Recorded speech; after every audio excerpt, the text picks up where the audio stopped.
The anime begins by showing a young man named Rein Shroud, who is a talented beast tamer in a forest. Beast tamers are individuals with the unique ability to tame wild animals and form contracts with them, enabling the beasts to obey their commands. As a beast tamer, Rein works alongside 4 heroes in a party, providing crucial support and assistance in their missions. Despite his lack of combat skills compared to the heroes, Rein strives to be a valuable asset to the team. He goes above and beyond to lighten their workload and always tries to do his best, never wanting to disappoint the heroes who have placed their trust in him. Unfortunately, Rein's hard work and dedication are not enough to impress the other heroes. They come to the decision to remove Rein from their party, viewing him as a burden rather than a valuable member. One of the heroes, Lean, even goes so far as to claim that Rein has done more harm than good to their group. Another hero named Arios Orlando agrees, asserting that a beast tamer who cannot fight like Rein is only a hindrance to their team and is only fit for completing menial tasks such as carrying goods and weapons. 2 other heroes, Agath and Mina, also side with Arios, leaving Rein with no choice but to leave the party. The hurtful words and decisions of his former teammates leave Rein feeling disappointed and betrayed. Despite all the hard work he put in to support the group, his efforts go unrecognized and unappreciated. Rein departs from the party headquarters, releasing all the equipment and weapons obtained from their adventures, and leaving without receiving any payment. After quitting the hero party, Rein takes some time to reflect on his experiences and the treatment he received from his former teammates. He realizes that the heroes never saw him as anything more than a servant to be used for their purposes. As he contemplates his life under a tree, a group of small children approach him and ask to see his abilities as a beast tamer. Rein rises to the occasion and demonstrates his subjugation ability, taming an eagle and commanding it to greet the children. The young boys are awed by Rein's abilities and express their admiration and aspirations to become beast tamers like him. Rein is taken aback by the children's words, as he had always assumed that children aspired to become heroes rather than the beast tamers, who are often considered the weakest members on the battlefield. However, the children explain that the heroes of today are often arrogant and unfriendly, leading them to reconsider their idolization of them. Instead, they want to follow in Rein's footsteps and become great beast tamers, traveling the world and earning wealth. Inspired by the children's words and newfound sense of purpose, Rein decides to pursue a new career as an adventurer. Utilizing his skills as a beast tamer to complete various missions and gain more experience. With no longer any responsibility or obligation to face the Demon Lord, Rein is free to embark on this new journey and make a name for himself in the world. He sets off on his new path, eager to prove his worth and demonstrate the value of his abilities. The next day, Rein made his way to the Adventurers Union office, his heart pounding with excitement and nervousness. He was determined to make a name for himself as a budding adventurer and was eager to begin his journey. As he approached the lobby table, he was greeted by a young woman named Natalie. She was the receptionist at the office, and her warm smile put Rein at ease. Natalie began explaining the duties and obligations of an adventurer. As a new recruit, Rein had limited knowledge of the ins and outs of the profession. But he was a quick learner and listened attentively to every word that Natalie said. Most people, eager to get started on their adventures, would have skipped the explanations and immediately registered. But Rein was determined to understand the full scope of his responsibilities. After Natalie explains various things ranging from the ranking system, the varying levels of mission difficulty, and the rewards that came with each, Rein listened intently, soaking in every detail. As the briefing came to an end, Natalie handed Rein his first mission. It was a simple task, meant to serve as an acceptance exam for new adventurers. Rein was to venture into the forest and defeat 10 goblins, as well as retrieve a handful of rare herbs. When Natalie learned of Rein's previous job as a beast tamer, she hesitated. Goblins were known to be a formidable opponent, and she worried that Rein may have bitten off more than he could handle. But Rein was resolute. He was confident in his abilities and believed that he was better off tackling the mission solo, rather than burdening others. Rein was on a mission to take down 10 goblins and retrieve some rare herbs from the forest. But little did he know that his journey would lead him to a chance encounter with a powerful being.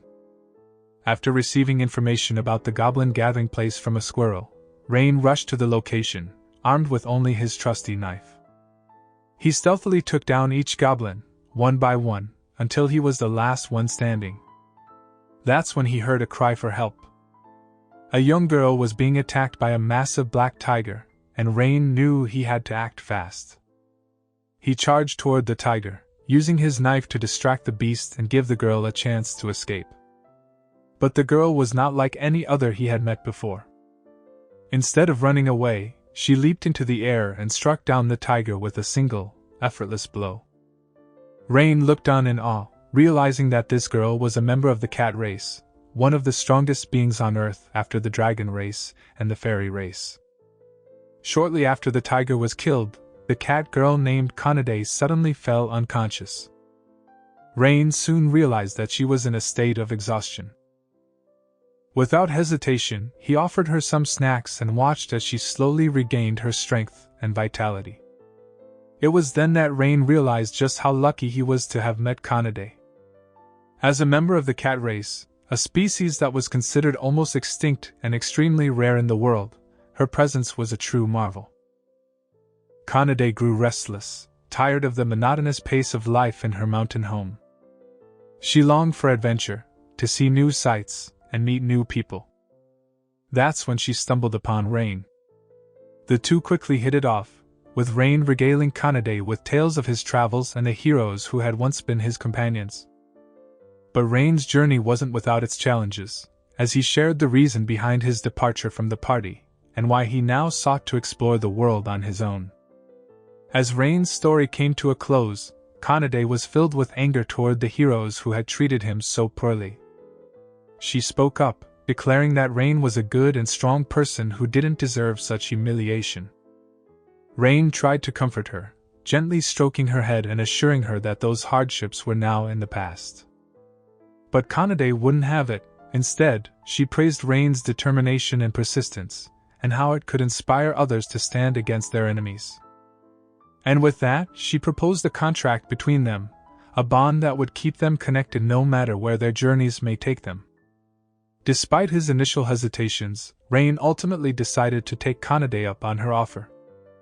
He hoped that with her help, he could put his past hardships behind him and find happiness once again. And with the signing of their contract, Kanade officially became Rein's adventure partner, joining him on his journey. The two of them radiated joy at the thought of their new partnership, both vowing to look out for each other and support one another along the way. Excited by their newfound partnership, Rein suggested they head up the hill to hunt for rabbits. To Kanade's surprise, Rein revealed that he had the ability to enter into temporary contracts with multiple animals at once, breaking her previous assumptions about beast tamers. After playing with the rabbits and collecting herbs, Rein and Kanade made their way to the Adventurers Union building to receive their well-deserved pay. With the successful completion of their first mission, Rein proudly handed over the 10 goblin nuclei and 20 types of herbs to the Adventurers Union. This marked his official induction into the Adventurers community, earning him his very first Adventurers license card. But to Rein's disappointment, the reward from their mission wasn't enough to cover the cost of their stay at the inn. Determined not to let this setback hinder their journey, Rein set his sights on completing additional missions in order to earn more money and continue their travels.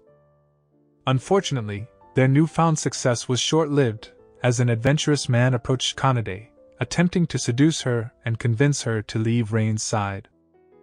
Kanade took offense at the man's insult, fiercely defending Rein and his skills as a beast tamer. But the man only laughed, belittling Rein as a novice adventurer with no real power. Determined to prove himself, the man challenged Rein to an arm wrestling match, with the winner earning the right to Kanade's company. Despite feeling unsure of his own strength, Rein felt compelled to participate in the arm wrestling match in order to protect Kanade's dignity. To everyone's surprise, Rein emerged victorious, easily defeating the man and causing his hand to swell in the process. Kanade was filled with pride and happiness at Rein's victory, while Rein himself was stunned by his own strength. Suddenly, Natalie approached them and apologized for the adventurer's actions, quickly expelling the man from the Adventurers Union building. It was well known that the man frequently caused trouble for novice adventurers, so Natalie decided to revoke his license card temporarily as a form of punishment. Kanade explained to Rein that his newfound strength was likely a result of his contract with one of the strongest species in the world. This meant that Rein's physical abilities were now on par with those of a cat's axe. Rein and Kanade were filled with a new sense of excitement and determination to complete the various adventure missions that lay ahead of them. However, Kanade's excitement was short-lived when she found out that their latest mission was simply to collect more herbs. Kanade had dreamed of going on grand adventures, such as searching for the legendary sword or rescuing a princess kidnapped by a dragon.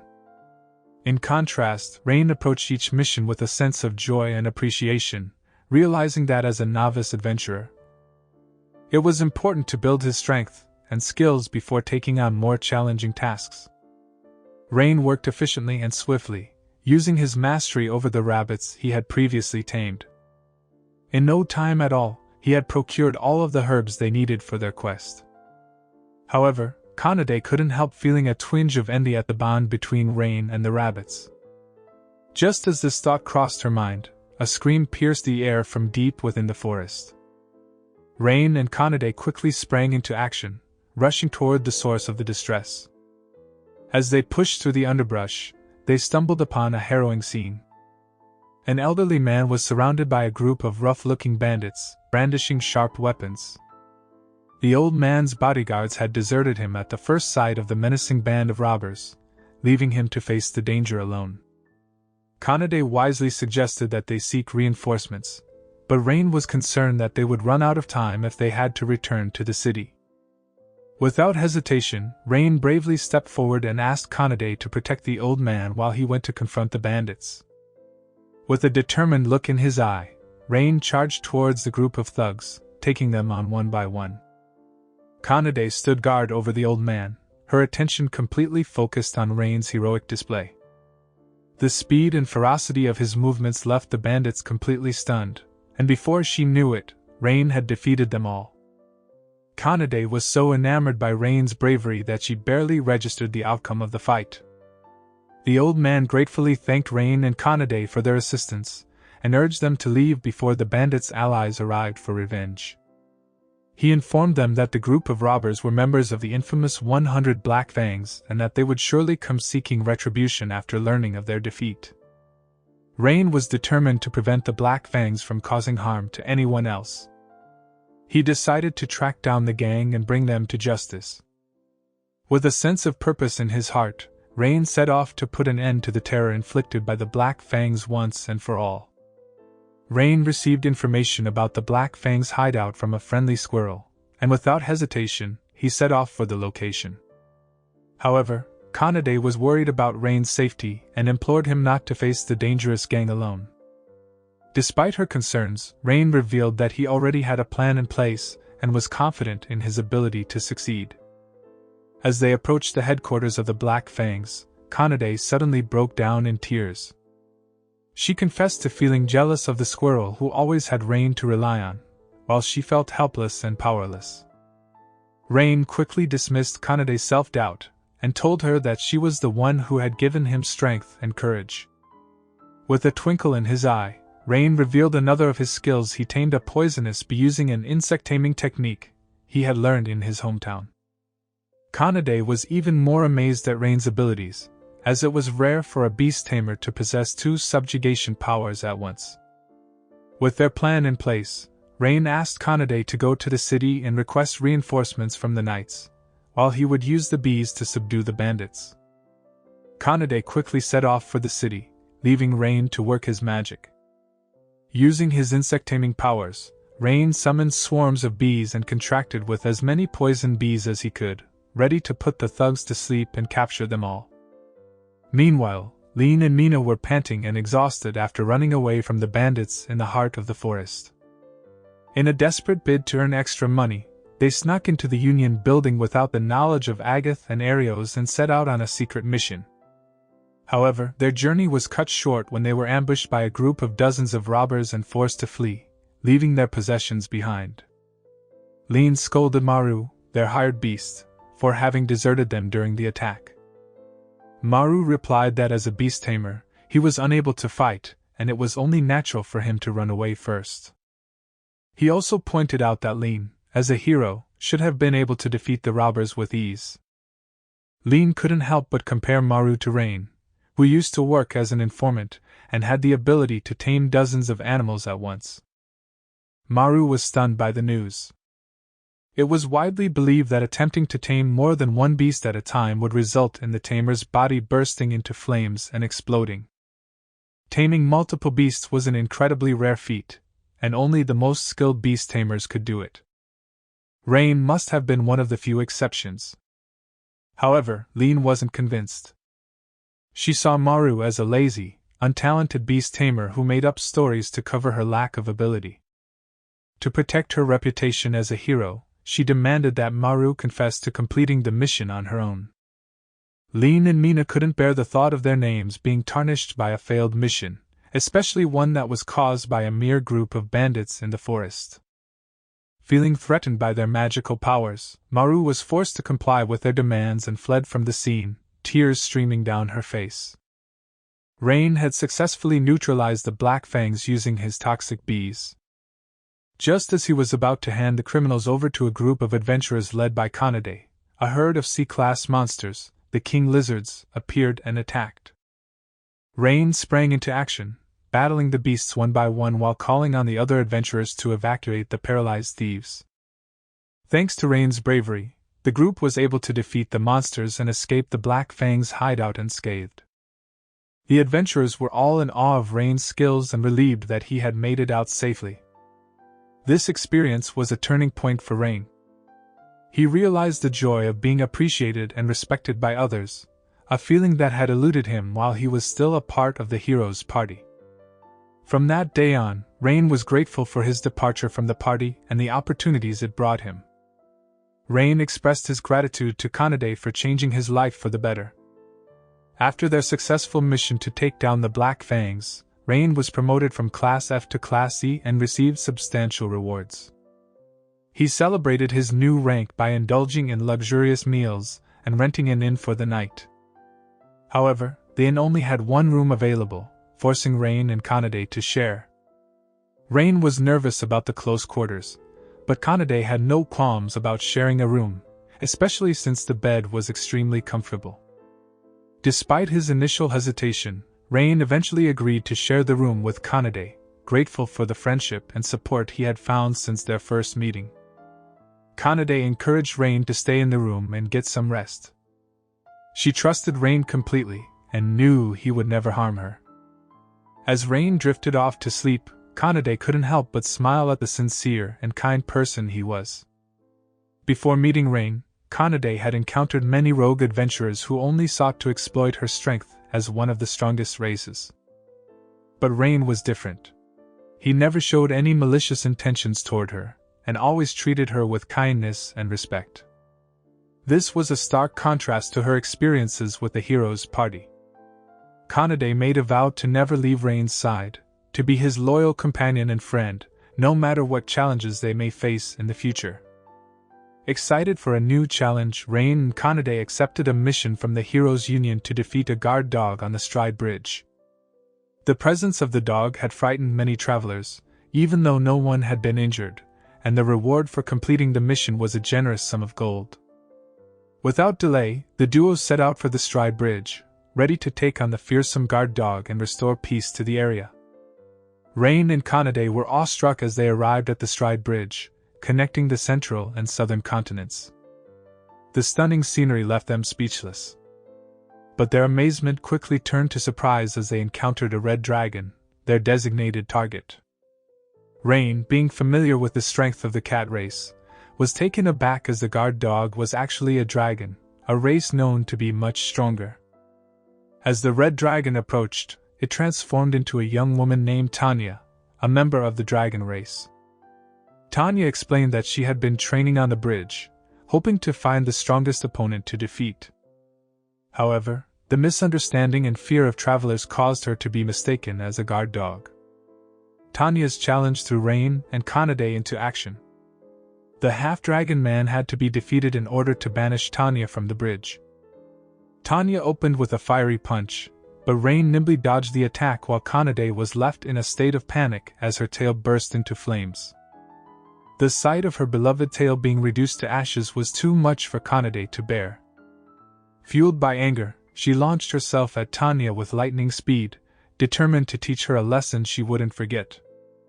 As Rein launched his own attack, Tanya countered by sending both Rein and Kanade soaring into the sky. Tanya breathed out a barrage of flames in their direction, but the duo managed to withstand the intense heat. Despite Tanya's attempt to end their battle, Rein and Kanade proved to be resilient. Tanya was taken aback by their strength, considering them to be formidable opponents despite their status as novice adventurers.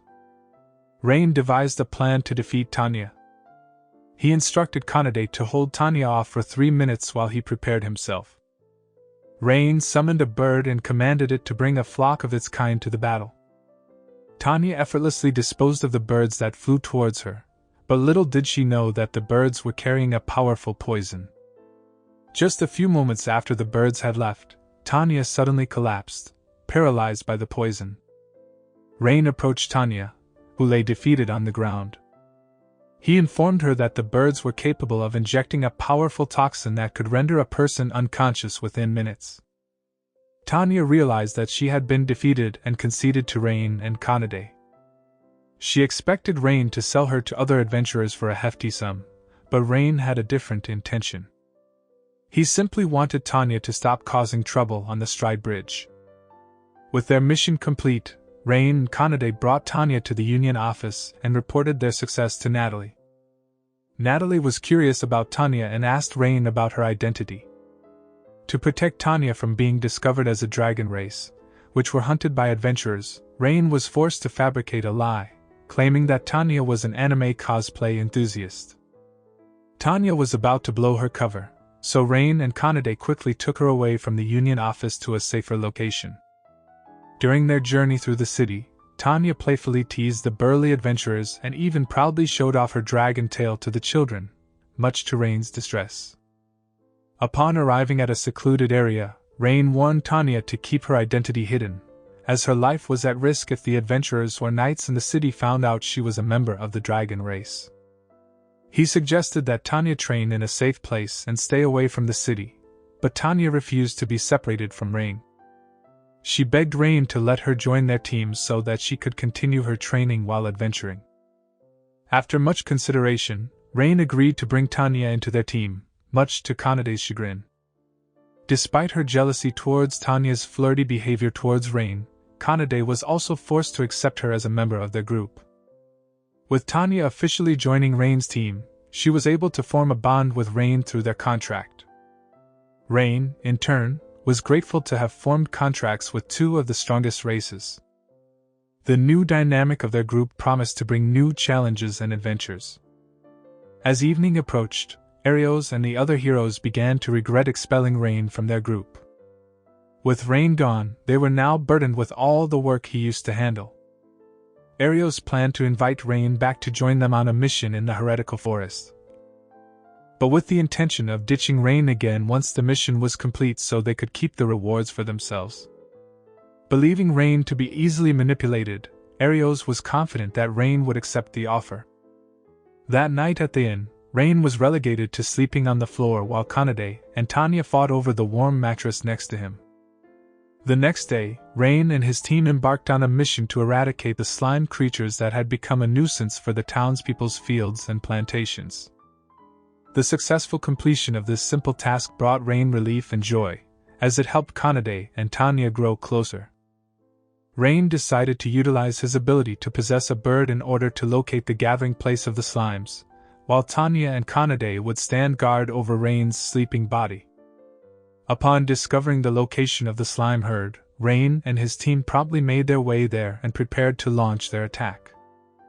Tanya, aware of Rein's expertise in firebolt magic, approached him with a request. She asked him to use his skills to fend off the approaching horde of slimes. Rein was initially hesitant, as he hadn't used his firebolt in years and wasn't sure if it would be strong enough. But after gathering his focus, he unleashed a powerful burst of fire, much to his own surprise. He couldn't believe how easily the fire had come to him, after all this time. Tanya enlightens Rein on the benefits of their contract. She informed him that as a result of their agreement, his mastery of fire magic will only continue to grow and strengthen. Tanya encouraged Rein to continue to hone his skills and push himself to master various fire magic techniques. This way, he would be able to harness the full potential of his powers. After a successful mission, Rein and his team headed to the Union office to collect their well-deserved rewards. With their hard-earned money, they treated themselves to a delicious feast, relishing in the fruits of their labor. The night after the three of them spent several meals in a restaurant, Kanade and Tanya were intrigued by Rein's abilities and asked him about his journey as a beast tamer. Rein shared his story, starting from his childhood. He grew up in a village filled with skilled beast tamers, including both of his parents. From a young age, Rein honed his abilities, constantly training and taming smaller creatures in the nearby forests. With nowhere to go, Rein took on a job as a cleaner in the home of one of the adventurers who rescued him. He lived in the attic, struggling to survive but never losing sight of his goal to become the strongest beast tamer. As he grew into a teenager, Rein continued to train and perfect his skills in the forest. One day, fate smiled upon Rein. He met 4 heroes, who saw his potential and offered him the chance to join their team. Without hesitation, Rein accepted the offer, eager to make a difference and protect others from the tragedy that befell his village. With his newfound purpose, Rein was determined to use his powers to help others and make a positive impact on the world. After a long day of training, Rein returned to his village only to find it in ruins. The demon lord had attacked and burned the village to the ground. Rein was the sole survivor and was rescued by a group of wandering adventurers. This tragedy marked a turning point in Rein's life, and he made a vow to become the strongest beast tamer and protect others from suffering the same fate as his village. After a period of time, the heroes made a shocking announcement to Rein. He was no longer a part of their party. They coldly stated that they had only kept him around as their messenger. The truth was a blow to Rein, but it was also a moment of clarity for Kanade. She finally understood why Rein had always put others before himself, even at great personal risk. He had wanted to spare others from the pain and suffering that he had endured. Tanya and Kanade were livid at the callous treatment of Rein by the so-called heroes, but they were relieved to know that Rein would finally be able to live a life free from their exploitation. One day, while Rein and his team were on a mission to fight against a herd of orc races on a hill, Tanya was said to have underestimated the ability of the orcs, who were considered E-class monsters, and acted recklessly by attacking the herd alone. Fortunately, Rein was reported to have protected Tanya when she was almost injured by one of the orcs, even though it resulted in one of Rein's arms being scratched. Tanya, who was said to have felt guilty about the incident, immediately apologized to Rein. But he was reported to have calmed her down and stated that he already had a healing skill that could heal his wounds in a short time. The afternoon sun shone down on Rein and Kanade as they made their way to the Union office to retrieve the reward money. Meanwhile, Tanya had decided to spend some time alone and had gone to a river to reflect on her past mistakes. Upon reaching the bridge above the river, Rein saw Tanya below, lost in thought, and approached her.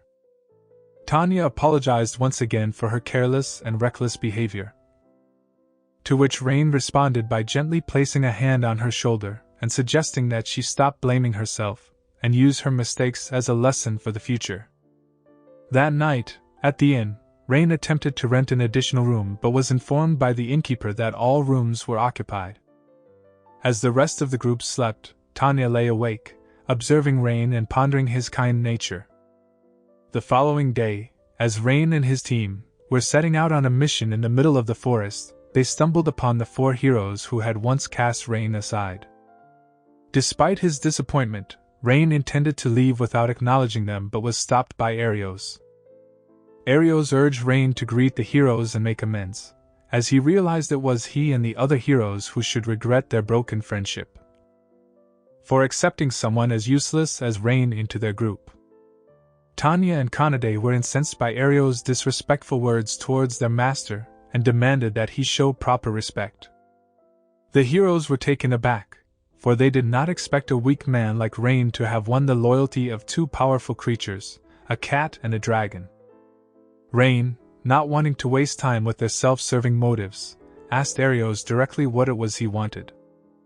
Arios explained that their group was on a mission to explore the treacherous Lost Forest, and required Rein's help as a messenger to carry their supplies. The Lost Forest was known for its ever-changing paths, making it nearly impossible for any adventurer to navigate without the aid of a skilled beast tamer. Lean haughtily proclaimed that Rein should be grateful for the opportunity to rejoin their party. Rein was fed up with the insults and firmly rejected their offer, turning to leave. But Mina stepped forward, reminding Rein that the true purpose of their mission was to locate the holy relic, the Sahi shield, which was necessary to defeat the Demon King. If they failed to obtain the weapon, the city would be left vulnerable to the Demon Lord's wrath, and another tragedy like the one that befell Rein's village would be inevitable. The memories of his village's destruction weighed heavily on Rein's mind, and he reluctantly agreed to join the heroes on their mission, determined to prevent any further loss of life. Instead of expressing gratitude to Rein for joining their cause, the heroes scolded him for not accepting their offer sooner. Tanya and Kanade, who would not stand for such humiliation, demanded that Lean and the other heroes apologize and prostrate themselves before Rein. However, Arios, who was too proud to apologize, grabbed Rein by the collar and belittled Kanade and Tanya as mere pets. Rein could not tolerate this disrespect and struck Arios with a powerful punch, sending him reeling. Rein made it clear to Arios and the others that Kanade and Tanya were not just pets to him, but valued friends deserving of respect. As a result of the altercation, Arios and the other heroes challenged Rein and the two girls to a battle to determine who was the strongest among them. Kanade would face off against Agath, Rein against Arios, and Tanya against Lean and Mina. Despite Agath's formidable weapon, a massive sword, Kanade was able to easily deflect his attacks. Agath, frustrated, attempted to unleash a fire sword technique, but Kanade effortlessly countered it. Agath came to the realization that he had severely underestimated Kanade's abilities and decided to use all of his power in an effort to defeat her. However, upon learning that Kanade had not even used half of her strength during their fight, Agatha's confidence rapidly diminished. In no time, Kanade emerged as the clear victor after a short but intense battle. At the same time, Tanya engaged in a battle with Lean and Mina, showcasing the power of their respective magics. To everyone's surprise, Tanya was able to effortlessly deflect all of the magic attacks launched by Lean and Mina with just a flick of her finger. Tanya's magic techniques were much more advanced and powerful, easily allowing her to counter their spells with even greater magic. Tanya, who had had enough of their arrogance, warned them to never underestimate someone's power again and to always show respect to others, regardless of their strength. Lean and Mina, who was thoroughly shaken by Tanya's display of power, apologized and prostrated before her, begging for forgiveness. Arios belittled Rein, calling him a useless beast tamer. But Rein wasn't having it. With a fierce blow, he silenced Arios' insults. However, Arios was quick to strike back, his sword flashing with a speed that nearly caught Rein off guard. But Rein saw through Arios' weakness and confidently retaliated with a powerful punch to the stomach. As they fought, Rein studied Arios' attack patterns, using them to his advantage. He was able to predict Arios' movements and easily defend against his attacks. Rein informed Arios that he was no longer the same person he once knew, for he had grown stronger since entering into contracts with the cat and dragon races. Despite this, Arios still underestimated Rein. He believed that Rein's only abilities were healing magic and fire magic, and continued to relentlessly attack him. But Rein was ready, showing Arios that there was much more to him than just a few magic tricks. Arios was confident that he would easily win the fight, but his plans were quickly foiled. Just as he made his final strike, he found himself paralyzed by the poisonous bee stings summoned by Rein. Arios begged for forgiveness, but Rein wasn't ready to forgive the humiliation Arios had inflicted on his friends. He delivered a devastating blow to Arios in retaliation. In the end, Rein and his team emerged victorious over the arrogant heroes.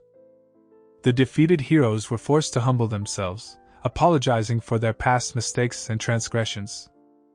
With their victory over the arrogant heroes, Rein and his team took on their mission to find the Sahi shield in the treacherous heretical forest.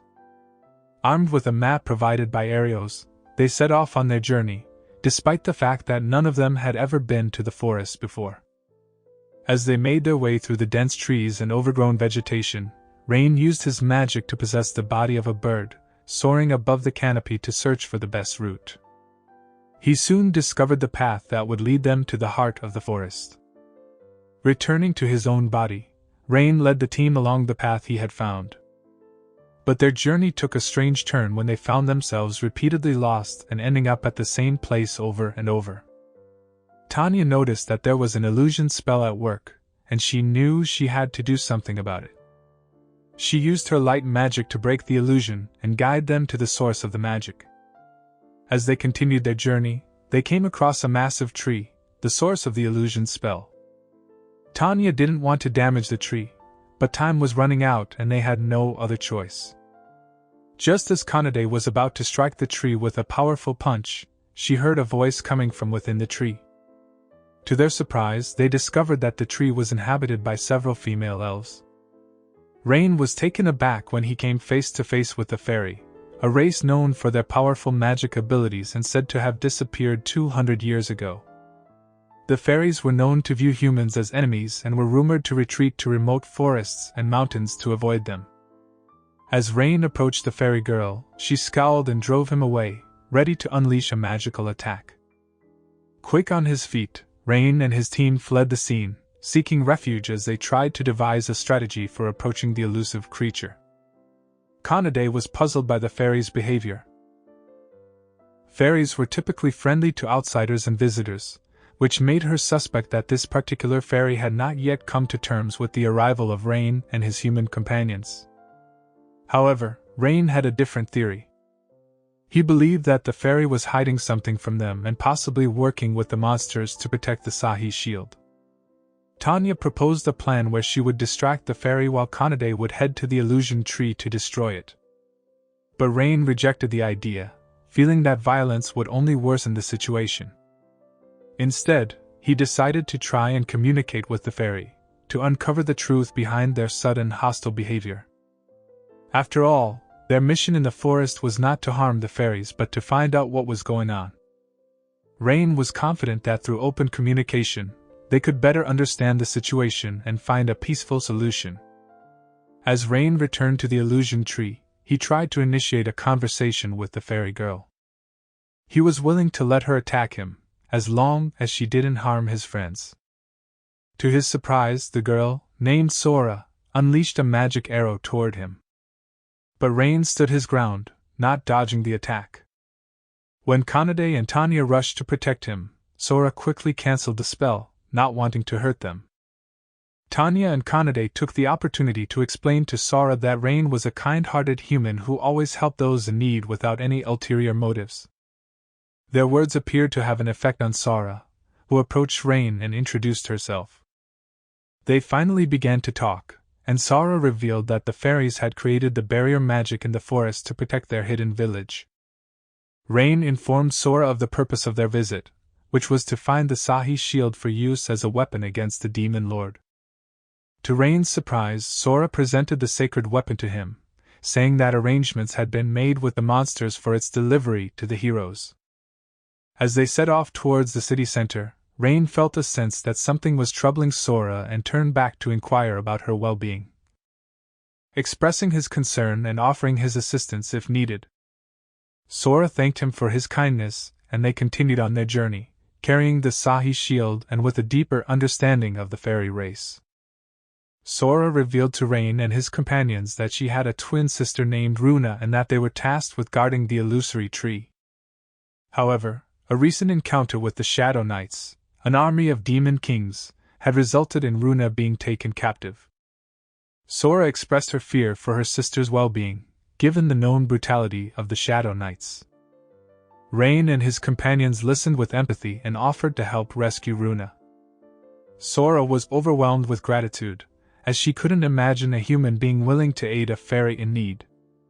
With a shared determination to reunite the sisters and defeat the Shadow Knights, the group made a plan and set off on their mission.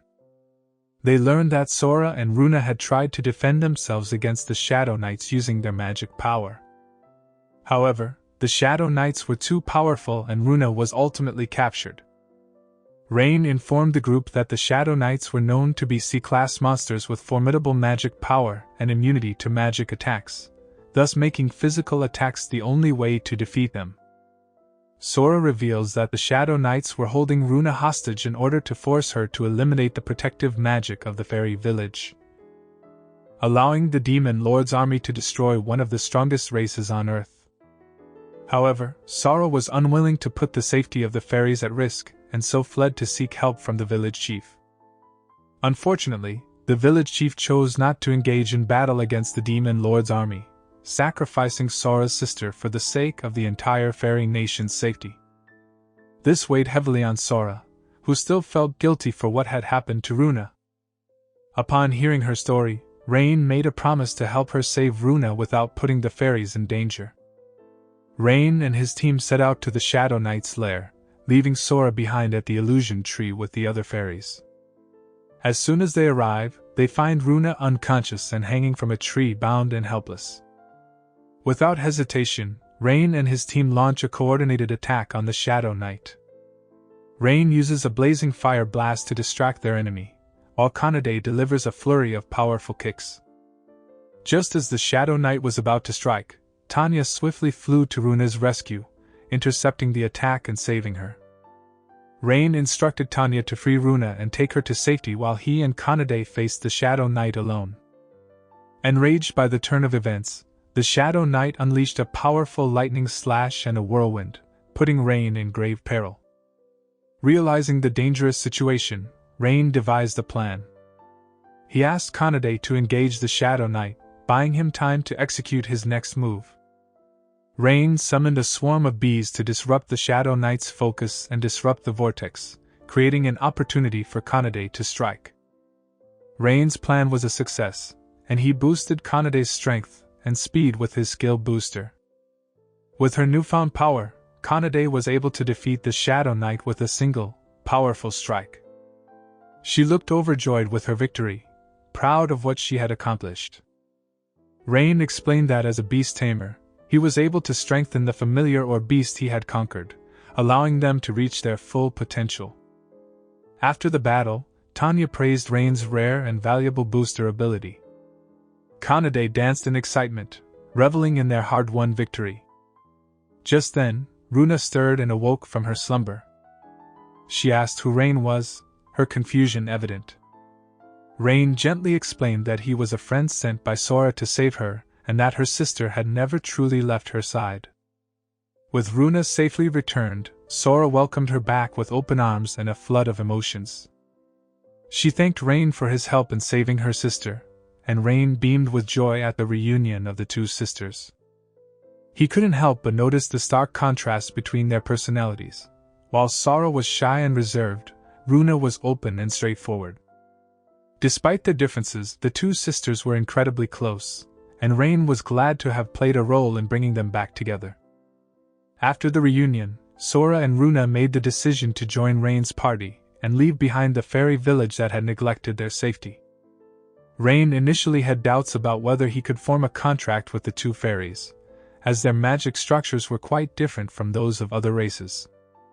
However, after Tanya convinced him, Rein began the conquest ritual, determined to establish a bond with the sisters. When they arrived at the city center, Rein met with the heroes to present the Sahi shield. The other 4 members of his party watched from a distance, hidden from view. However, instead of the thanks he was expecting, Rein was met with accusations that the shield he had delivered was fake. The heroes were suspicious of Rein's swift completion of the mission, only took 2 days. Arios stated that the heroes had been searching for the Sahi shield for a week, but failed to uncover its hiding place. So he found it hard to believe that Rein and his team had managed to accomplish the task in just 2 days.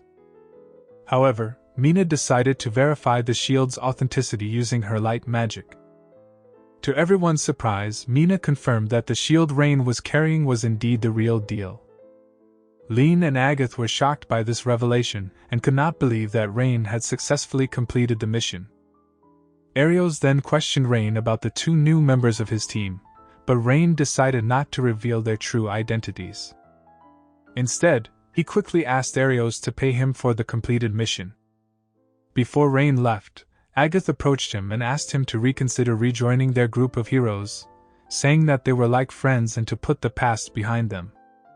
However, Rein declined the offer, stating that he had already found true friendship with his new companions and they were always there to support him, regardless of the challenges they faced. Agatha's offer of fame and wealth was not enough to sway Rein, who knew that he would not be happy surrounded by people who only thought of themselves.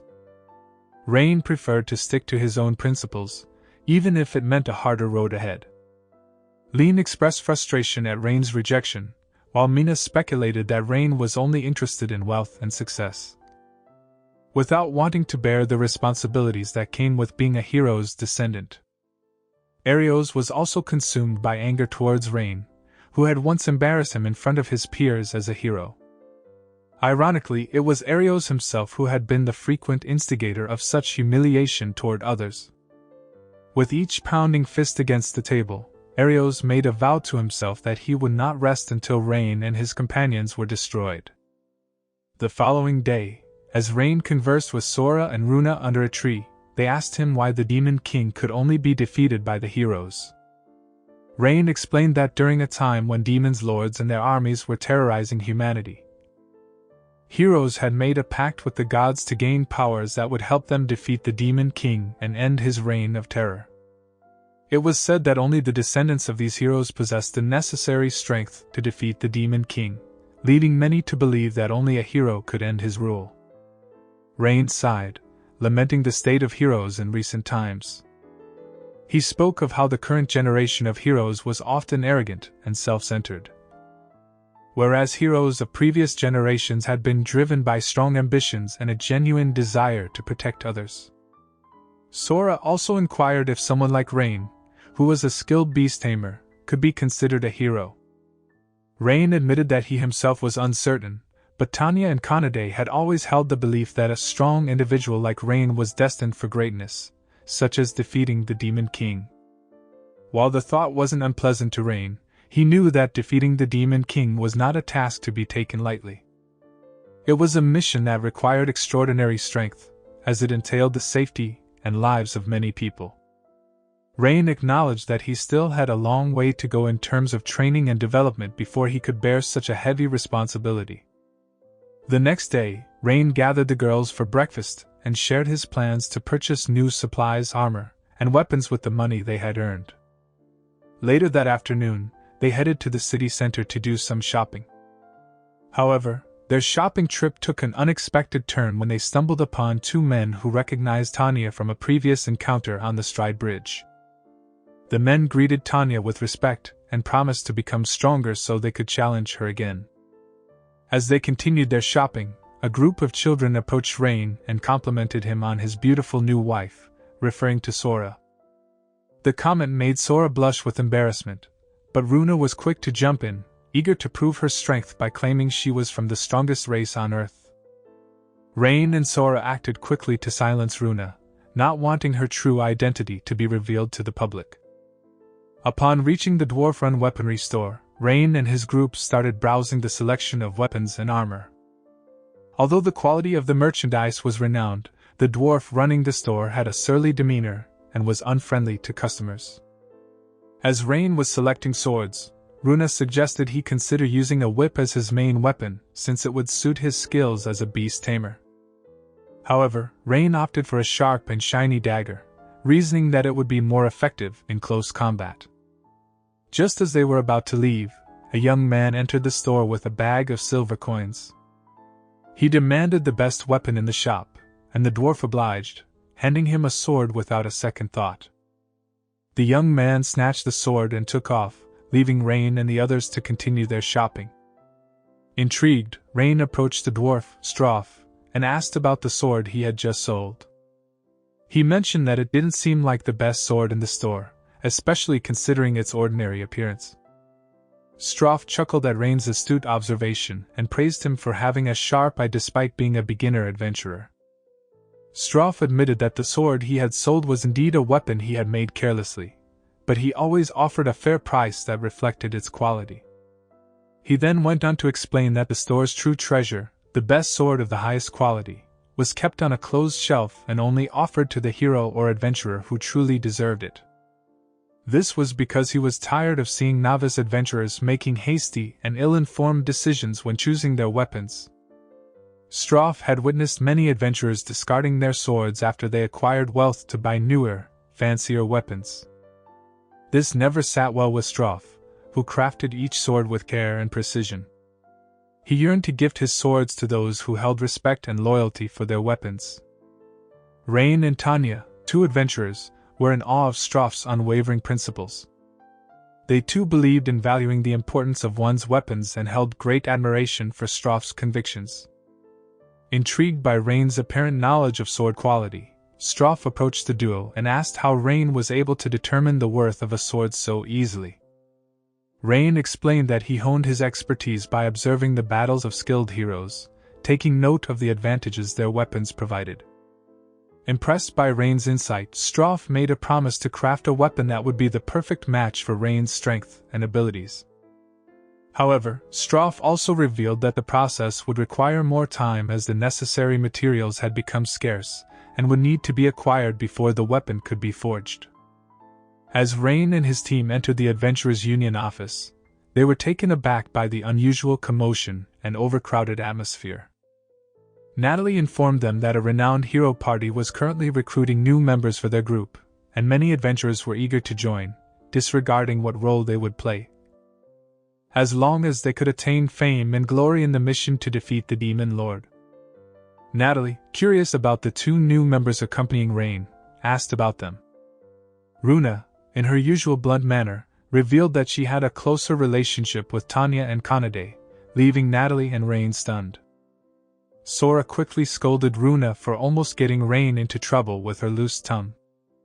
Rein approached Stroff with a mission to find a magic stone named Mithril, which was essential in crafting weapons. Stroff informed Rein that a significant quantity of Mithril had gone missing from the town's mines, leading him to suspect theft. Undeterred, Rein and his team offered to take on the mission and investigate the events at the Mithril mine. As a show of good faith, Rein made a deal with Stroff, agreeing to acquire his handmade weapons for free in exchange for their services. With all the necessary supplies gathered, Rein and his team set out on their journey to the top of the mountain where the Mithril mine was located. After walking for a while, Rein and his team decided to take a break and have lunch near a lake to rest and recharge. While the girls took a swim to cool off, Rein chose to lie down under a tree and was approached by two squirrels. However, the peaceful moment was interrupted when Kanade suddenly cried out in pain. Reacting quickly, Rein rushed to the lake, but upon arriving, he realized that the cause of Kanade's distress was simply a fish biting her tail. In the process, Rein accidentally caught a glimpse of the girls who were in their state of undress. Embarrassed, Rein quickly backed away and left the area. Upon reaching the Mithril mine in the afternoon, Rein took a moment to assess the situation before entering the mine. However, as he was observing, a bird's call caught his attention and two adventurers suddenly emerged from the mine. Kanade and Tanya reacted quickly and overpowered the two adventurers, knocking them unconscious. Meanwhile, Sora and Runa used their magic to check the memories of the two unconscious adventurers. Upon investigation, Rein and his team discovered that the two adventurers were part of a group of thieves who had stolen a large quantity of Mithril. In light of this information, Rein warned the girls to remain vigilant, as he suspected that one of the thieves was a beast tamer who had sent the bird to keep watch over them. The thieves, upon receiving a warning from their beast tamer accomplice, made preparations to stop Rein and his team. The beast tamer sent 2 of his accomplices, both female adventurers, to chase Rein and his team away. However, Sora and Runa were able to easily defeat them with a well-placed counter-attack using fire magic. When the 2 female adventurers tried to cast fire magic again, Sora and Runa quickly used barrier magic to immobilize them, preventing them from using magic. Suddenly, 2 other adventurers appeared and attacked Tanya with arrows that exploded in a burst of fire. Despite the attack, Tanya fought back with a series of powerful kicks until the 2 young men ultimately surrendered. Maru, a skilled beast tamer, was filled with rage upon discovering that his fellow tamer friends had been taken captive. With fierce determination, he unsheathed his dagger and lunged at Rein. However, Rein was quick to defend himself and calmly asked Maru to surrender. Maru's anger only intensified as he refused to back down. Vowing to seek revenge, he summoned the powerful B-level monster, Behemoth. Maru had known Behemoth since he was a young tamer, and had developed a strong bond with the monster, making it easy for him to control it. With Behemoth by his side, Maru ordered the monster to attack Rein. The 2 became locked in an intense battle, with Rein dodging every strike from the beast. Despite Rein's agility, the ferocity of the fight threatened to cause the mine to collapse and bury them all. During the chaos, Rein realized that the safety of the adventurers was a priority, and instructed the girls to evacuate them from the mine. Meanwhile, Kanade-a rushed back to assist Rein in defeating Behemoth. Rein devised a plan, assigning Kanade-a the task of immobilizing Maru, while he would focus on restraining Behemoth and distracting him. The battle raged on, with Rein evading Behemoth's strikes and striking back with small magic attacks. Meanwhile, Kanade-a was locked in a struggle with Maru, trying to restrict his movements. However, Maru's control over Behemoth remained strong, and the monster continued to attack Rein. Realizing that his only chance of survival was to break Maru's contract with Behemoth, Rein made the bold move of taking over the contract himself. With the contract deleted, Behemoth's attacks ceased, and Rein was finally able to breathe a sigh of relief. Maru was shocked to discover that Rein had the ability to take over a monster's contract, a technique only mastered by the most advanced beast tamers. Despite his efforts, Maru's attempts to control Behemoth were fruitless, as the monster turned on him, nearly killing him. Faced with no other option, Rein reluctantly used a firebolt attack to destroy Behemoth. After ensuring the safety of all the adventurers, Rein and the girls questioned them about the theft of mithril materials from the mines. Maru explained the reason behind their actions. He and his comrades had been wronged by Stroff, who had supplied them with fake weapons and mass-produced equipment. Their plan was to steal the mithril materials as a way to teach Stroff a lesson and prevent him from deceiving others in the future. Rein shared this information with Stroff and watched as the realization of his mistake dawned on him. Stroff promised to make amends and improve his service to the adventurers. Before departing, Rein privately approached Stroff and made a request for specific daggers and gloves. At the hero party's office, Arios was in the process of reviewing applicants for new members. Despite many of them meeting the required qualifications, Arios rejected them outright. He constantly compared each candidate to Rein, who had become a legend among the adventurers. Rein's ability to tame 2 animals at once and conquer even the strongest races in record time had set a high standard, making it difficult for others to measure up. Mina was growing increasingly frustrated with Arios' strict standards and his continuous rejection of capable adventurers. She believed that they needed all the support they could get for their upcoming battles, but Arios was insistent on finding someone on par with Rein. Despite Mina's attempts to convince Arios to be more flexible with his criteria, he remained steadfast in his pursuit of another beast tamer like Rein. After Mina left the room, Arios retrieved a magic ring from his locker. He plotted to use the ring to harm Rein and prove that no one could match his skills. The next day, Rein visited the union office to speak with Natalie about the recent events at the mine. Natalie informed him that the adventurers who were caught stealing mithril materials had their adventurers' licenses revoked, and were now serving as forced laborers in the city jail. This news took Rein by surprise, as he never imagined the punishment to be so severe. He immediately informed Runa and Sora, explaining that contracting with monsters was considered a major crime and carried heavy consequences. Runa and Sora consoled Rein, telling him not to blame himself for the harsh punishment meted out to the adventurers. They explained that everyone must accept the consequences of their actions, no matter how harsh they may be. Rein appreciated their words of encouragement, and decided to lift his spirits by inviting the twin girls to go to the city market with him. He wanted to buy some fresh fruits to enjoy and offered to treat the girls to a small snack. The other two girls were still asleep, recovering from the previous day's intense battle, so Rein decided to spend some time with just the twins. The trio made their way to the market, eager to taste the different flavors of the fruits available. After they strolled through the bustling city, Rein treated the twin girls to a delicious hot dog, which they devoured with relish. Despite their enjoyment of the treat, the girls couldn't help but wonder about the strength Rein had gained after entering into a contract with them. But Rein had to admit that he hadn't noticed any change in his abilities. Disappointed, Runa and Sora felt like they weren't much help to Rein. Growing up, they were used to being overlooked and forgotten by the villagers. But Rein was quick to comfort them, sharing that he too had faced similar feelings of inadequacy within the hero party. Despite being considered useless by others, Rein never lost his determination and worked tirelessly to assist the heroes in any way he could. Rein was confident that Runa and Sora would one day unlock their full potential and become a valuable asset to many.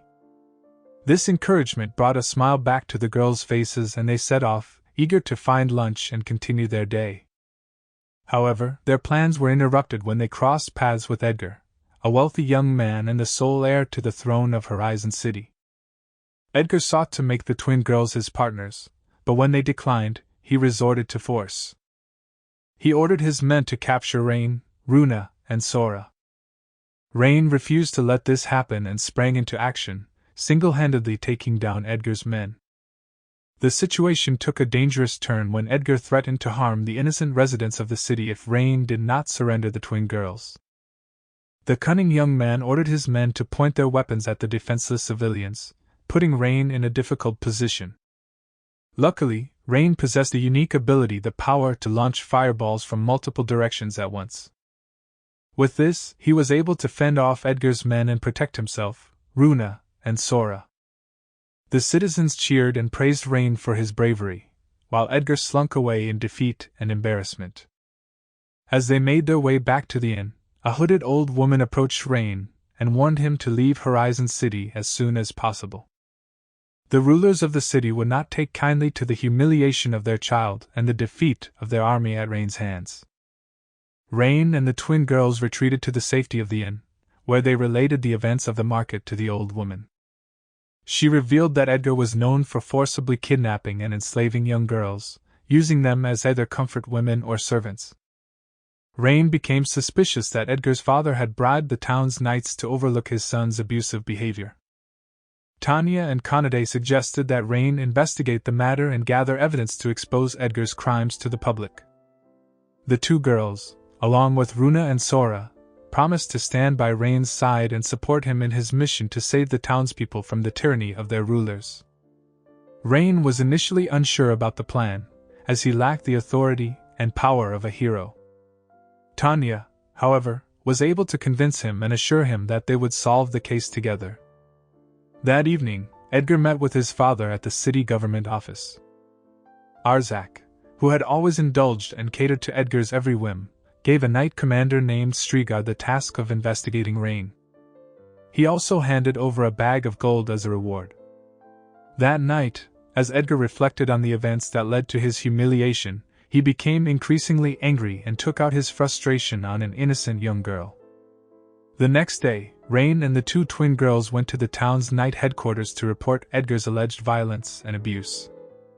However, the knights who were there suspected Rein of treason and accused him of spreading false rumors about Edgar in order to defame the ruler. It was then that Rein realized that the city's ruling family had colluded with the knights to cover up their crimes. As Rein stepped out of the knight building, he stumbled upon a chance encounter with a young woman named Stella. She was not just any woman, but the deputy commander of the city's knights. Stella was eager to express her gratitude to Rein for his role in capturing members of the notorious Black Fangs gang. However, she had a deeper purpose for seeking out Rein. Stella had been privy to the corruption and abuse of power that ran rampant within the town's ruling class and its knights. Despite her position as deputy commander, she had been forced into silence, unable to speak out against the injustices she had witnessed. She saw in Rein a chance to bring these wrongs to light and put an end to the Lord's control over the knights. For as long as the city lords held sway over the knights, Stella and her colleagues would be unable to carry out their duties with integrity and honor. They would continue to be used as tools to further the Lord's selfish interests. Stella shared with Rein her plan to investigate the corruption, starting with a close examination of Strigar, who served as a personal bodyguard for Edgar's family. She believed that by uncovering the truth about Strigar, they could gain insight into the inner workings of the corrupt system. Rein was impressed by Stella's determination and, after a thorough discussion, the two agreed to work together on solving the case. The next day, Rein and Stella, along with the other girls, headed to a warehouse to devise a plan to free the city's knights from the influence of the rulers. While there, they discussed their strategy and made final preparations for their mission. Rein then left to retrieve his newly ordered weapons and armor from Stroff's shop, while Stella and the girls headed to a secret location at the back of the warehouse. It was there that they had set a trap for the traitorous knights. Rumors had spread about evidence of a conspiracy between the knights and the rulers being stored in the warehouse, and this proved too tempting for the corrupt knights to resist. They gathered at the warehouse, eager to dispose of the incriminating evidence. However, they were met with a surprise when Rein and Stella sprang into action. With their weapons at the ready, they took down the traitorous knights one by one, capturing them all and bringing an end to the corruption that had plagued the city's knights. When Strigar realized that he had fallen into a trap, he made a desperate move. He threatened to eliminate Stella unless she handed over Rein to him and the rulers. However, Stella was not intimidated by his threat. She had a backup in the form of fellow knights who had infiltrated Strigar's office in search of evidence of a conspiracy between the knights and the city lords. Despite Stella's unwavering resolve, Strigar remained confident in the power of Arzak to turn the situation around. He believed that Arzak would be able to eliminate all the rebels and even fake Stella's death if necessary. Stella was not deterred. She stood firm and faced Strigar, prepared to engage him in a one-on-one battle. The two clashed in a fierce fight, with neither one giving an inch. Stella, cornered and facing defeat, managed to pull off a surprising victory, defeating Strigar. That night, news of Strigar's defeat spread rapidly, eventually reaching the ears of Edgar. In a fit of rage, he took out his frustration on the young girl he had been keeping captive. It was at that moment that Arios appeared before Edgar. He introduced himself as someone who shared Edgar's hatred for Rein. Arios warned Edgar that Rein had made alliances with some of the strongest races in the land, such as the cat race and the dragon race, making it impossible for Edgar to defeat him, no matter how many troops he had at his disposal. Arios then proceeded to provoke Edgar, claiming that Rein was a greedy individual who would eventually take all of Edgar's wealth, power, and glory. He offered Edgar a magic weapon, a ring, that would make its user stronger if the user harbored negative feelings. The scene shifted to the past, to a time before Nina, the fox demon girl, was tormented and abused by Edgar. Back then, she lived a happy life surrounded by loving and caring people. But everything changed when she was kidnapped by Edgar and forced into a life of slavery a few years prior. Back in the present, Stella and her men arrived at Mayor Arzak's residence to make an arrest, but were blocked by the knights guarding the house. With no way to pass, Stella sought help from Tanya and Kanade to defeat the entire knight army. As the knights were occupied with fighting Tanya and Kanade, Edgar sat back, confident in his newfound strength from Arios' magic ring. He believed that the ring would break Rein's contract with the strongest races, allowing him to become their new master and easily defeat Rein with his troops. Meanwhile, Rein and the twin girls secretly sneaked into the dungeon to rescue the captive girls. As they worked to free the hostages, Tanya and Kanade-a kept the guards occupied. Sora used her light magic to locate the hostages and detected a source of strong magical energy among them. Rein instructed the twin girls to continue freeing the prisoners while he went to investigate the source of the energy. Rein cautiously made his way down the prison hallway, the musty air hanging heavy with tension. As he approached one of the cells, he heard a faint stirring from within. Pushing the door open, he was met with the sight of a fox girl lying helpless on the ground. Her once vibrant fur was now matted and dull, and she appeared weak and in pain. Without hesitation, Rein focused his energy and used his healing magic to restore the fox girl's strength. As he worked, he realized that she was no ordinary fox. She was a three-tailed fox demon, one of the most powerful breeds known to exist after the cat race. Rein was determined to help the fox girl, and he worked tirelessly to soothe her and gain her trust. Slowly but surely, she began to open up to him, telling him of her past and how she had ended up in the prison. Nina had lived in a remote village, where she lived in peace and prosperity. But a few years ago, Edgar and his troops had come to the village, intent on kidnapping her. Nina had fought with all her might against Edgar and his troops, determined to protect herself and the innocent children of the village. But in the end, Edgar used a cruel and cunning tactic, threatening to harm the children if Nina did not surrender. Heartbroken and defeated, Nina was forced to submit to Edgar's will and let him catch her. He then placed a magic boundary necklace around her neck, stripping her of her powers and rendering her helpless. For years, Nina was subjected to torture and abuse at the hands of Edgar and his minions. Rein listened with horror as Nina told her story, filled with a sense of determination to free her from the shackles of the magic boundary necklace. He poured all of his magic power into trying to destroy the necklace, but to no avail. The magic energy released by the necklace was too strong, causing Rein immense pain and injury. Despite the odds stacked against him, Rein's strength and unwavering determination finally paid off. He managed to break the magic from the necklace and destroy it, freeing Nina from its oppressive hold. Meanwhile, Sora and Runa quickly joined their friends Kanade and Tanya on the battlefield, lending their support after successfully evacuating all the prisoners. As the situation devolved into chaos, Arzak begged Edgar to leave with him, but Edgar refused. Instead, he asked his father to go first and promised to catch up after he defeated Rein with a powerful magic ring. Rein, meanwhile, had delivered Nina to the care of Sora, Runa, Kanade, and Tanya, entrusting them to take her to safety. He then sought out Stella and asked her to help him arrest the mayor. As the corrupt official attempted to escape out the back door, Rein and Stella quickly captured him with a magical rope. However, their victory was short-lived as Edgar arrived, summoning the Angel of Death from within his ring to kill Rein. Arios, who had secretly watched Rein's death from the roof of a nearby building, was filled with satisfaction at the thought of his revenge being fulfilled. He laughed smugly at Rein's death, reveling in his victory. But he quickly left the scene, not wanting to be discovered. However, unbeknownst to Arios, Rein had managed to survive the attack from the Grim Reaper. It turned out that Rein was immune to death magic and poison magic, much to Arios' shock and surprise. Rein's miraculous survival was a blow to Edgar's ego, filling him with rage and hatred. But as his anger boiled over, the demon spirit that inhabited his magic ring consumed his soul, using him as a sacrifice for its own resurrection. As the demon emerged from the ring, Rein recognized it as the same one that had once attacked his village. The demon, sensing the presence of humans, took flight from Edgar's house and headed for the center of the city, eager to devour the souls of those it encountered.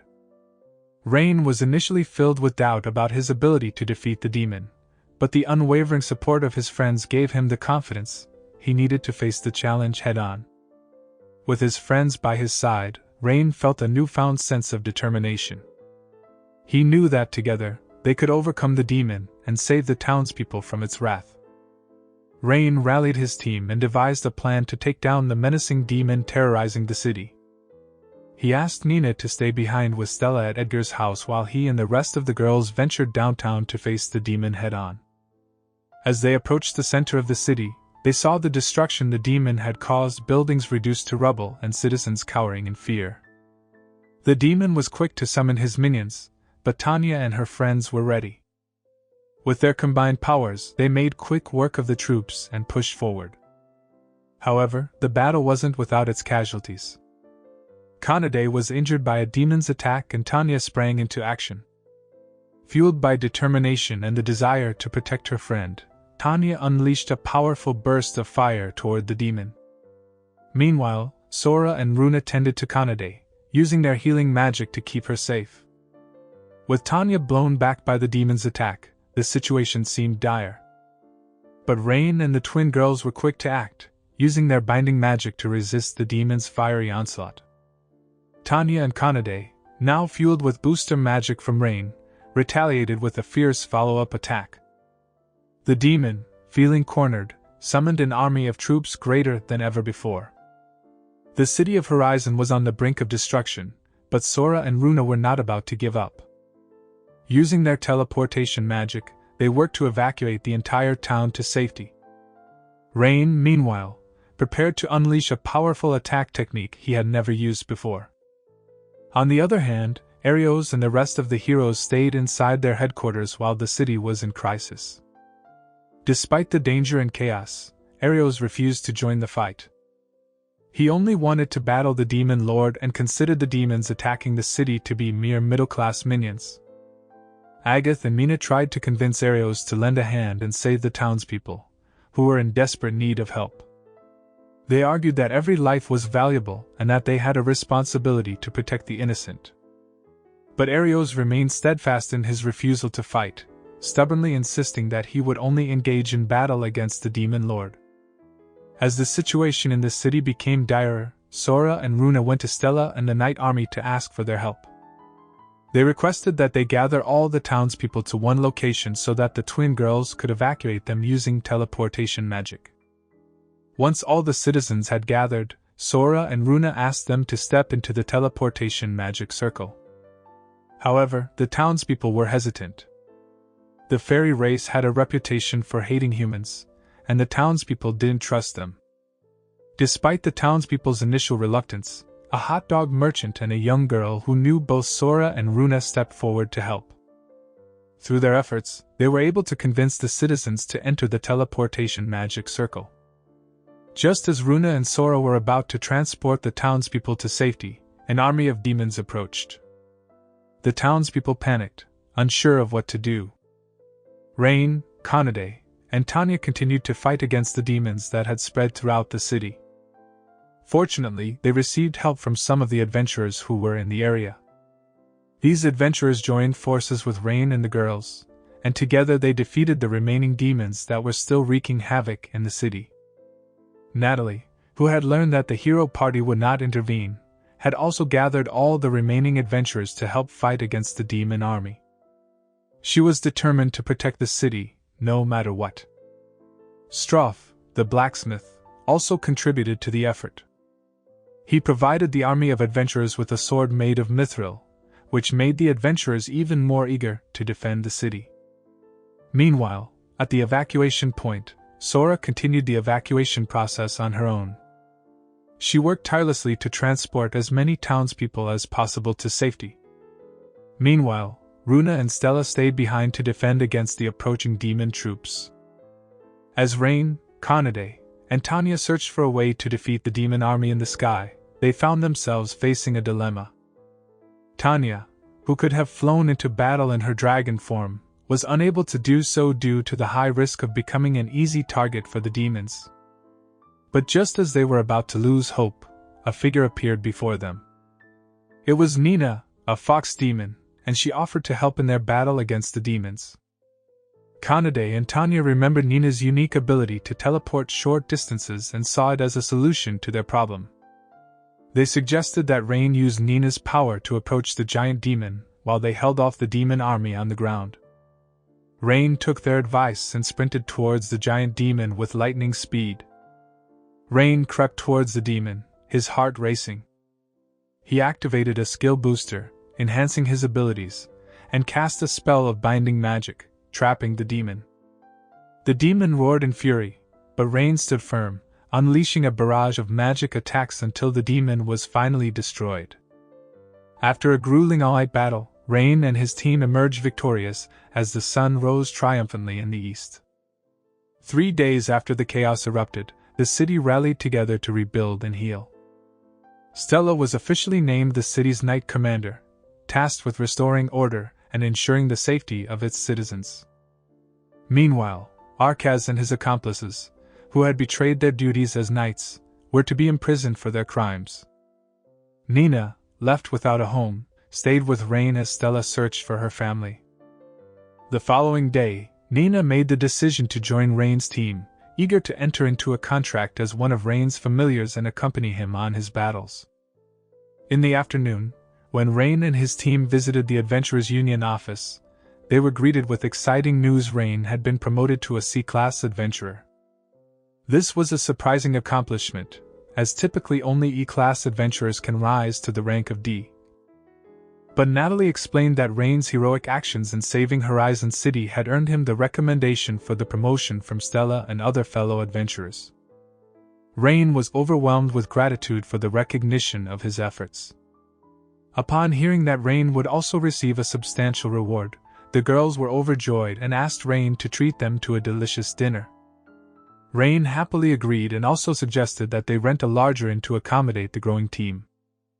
After introducing Nina to Natalie, Rein asked for her recommendation for suitable lodgings, but to his surprise, Natalie suggested they consider purchasing a new house in the suburbs.